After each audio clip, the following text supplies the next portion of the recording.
pianist Chee-Yun, known for her dazzling tone, flawless technique, has entertained audiences on 5 different continents. Next up, woohoo, Billings, Saturday, October 15th. Hi there, it's so nice to see you. This is exciting. Hi, Tanya. Welcome, Chee-Yun. What a pleasure to have you here. They're looking forward to return to Billings. Yes, and a little bit of background with you. You started performing at the age of 8, hometown of Seoul, Korea, and then from there, it just took off. Curious, what drew you specifically to the violin?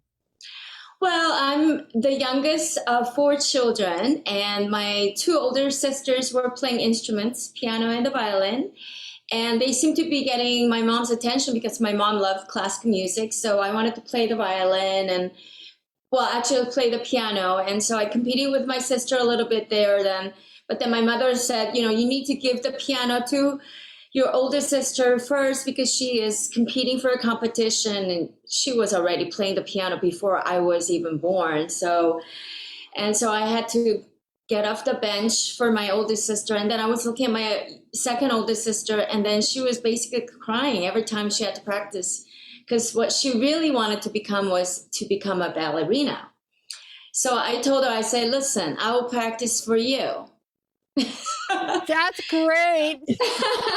So I took it over from there, and maybe because I started on the piano first, so I knew how to read the music, and because I've seen my second oldest sister play or practice the violin, so to me I kind of picked up the violin quicker.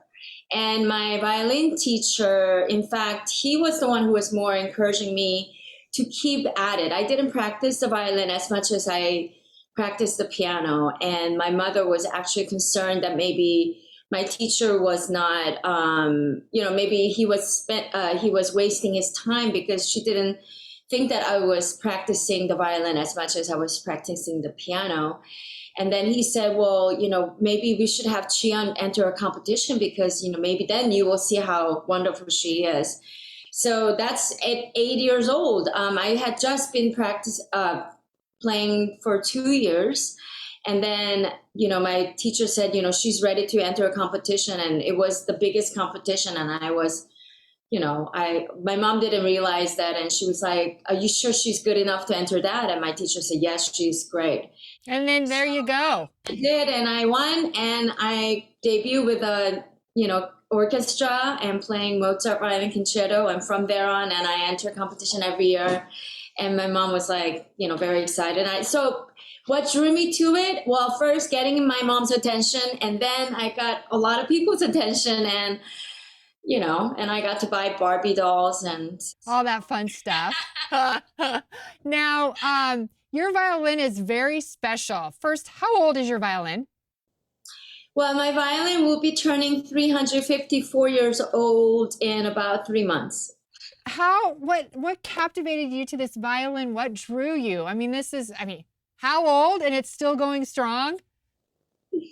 Well, it is one of the most beautiful sounding instruments I've ever come across. And I met the violin when I was a sophomore in college. And at the time, I was in the beginning of my career, and I won a very important competition, and I started concertizing. And when I was concertizing in Japan, I was picked up by a producer in a recording company, and he came to me with a recording contract.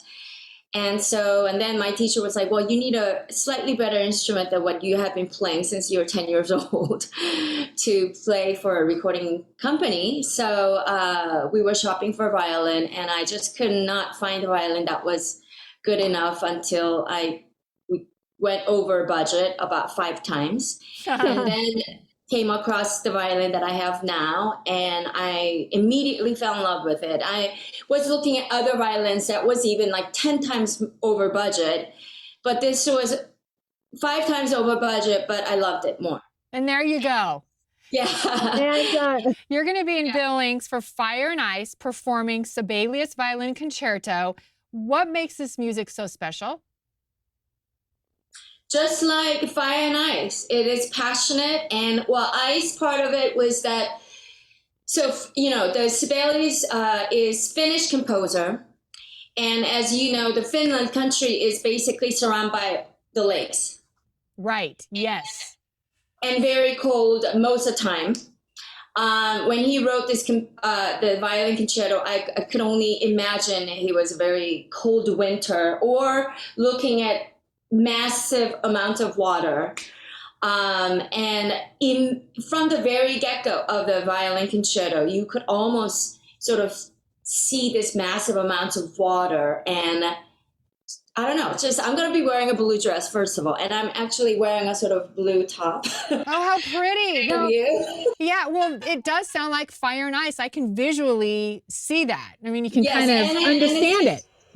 Extremely passionate, and it just gets to you. It just gets to the core of your heart, and it's going to grab your attention within probably less than a minute and a half. Minute and a half. Okay, everyone, you need to come out and see on October 15th at 7:30 p.m. violinist Chee-Yun, Alberta Bear Theatre for Fire and Ice. Purchase tickets, billingssymphony.org. Call 406-252-3610. This season, the Billings Symphony has something for everyone. 30 events, 13 venues, including the Nutcracker Ballet, Handel's Messiah, and guest artists from around the globe. Tickets and season subscriptions, they're available now. Billings Symphony made this interview possible.